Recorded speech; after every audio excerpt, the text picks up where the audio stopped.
శ్రీకాకుళం జిల్లా ఉమ్మడి రాజంలో దారుణ ఘటన చోటు చేసుకుంది. మధ్యమత్తులో అన్నదమ్ముల మధ్య జరిగిన గొడవ హత్యకు దారితీసింది.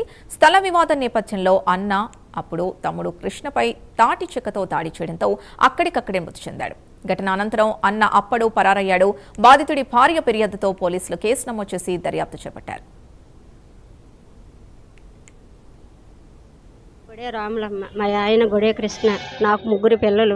మేము విడిపోయి 25 సంవత్సరాలు అయింది. అన్నదమ్ముల గొడవల వల్ల ఏమైందో నాకు తెలియదు. తెల్లవారు ఉదయం 7:30కి కానిస్టేబుల్ నాకు ఫోన్ చేశారు. అంతవరకు నాకు తెలుసు. మీ ఆయన్ని వాళ్ళ అన్నయ్య చంపేశారు, నువ్వు వెళ్ళమ్మా అని చెప్పారు. దేనికని మరి అక్కడ నాకు వివరాలు ఏంటి చెప్పలేదు. గొడవ అయ్యింది అని చెప్పలేదు. వాళ్ళ అన్నయ్య కొట్టేశారట, నువ్వు వెళ్ళమ్మా అని చెప్పారు. అంతే. సరసనపల్లిలో 2 అన్నదమ్ముల మధ్యన చిన్న తగాద. ఇద్దరు బాగా తాగి ఒకరి మీద ఒకరు కేకలేసుకొని, ఇద్దరు కూడా 60 అబోవ్ ఉన్న ఏజ్, బాగా పూర్ పీపుల్. ఈ డ్రింక్ చేయడం వల్ల వాళ్ళ యొక్క మత్స్యమితం కోల్పోయి ఒకరికొకరు తన్నుకొని, ఏదో చిన్న ఆస్తి కూడా, ఏదో చిన్న తోట ఉంది, కట్టు మీద వేసుకున్న తోట, అది పెద్ద ఇష్యూ కూడా కాదు.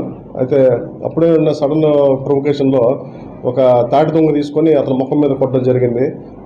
అన్నయ్య అన్నవాడు. అందులో ఆ తమ్ముడు చనిపోయాడు. దాని మీద కేసు రిజిస్టర్ చేసాం. ఇన్క్వెస్ట్ అవుతుంది. ఫర్దర్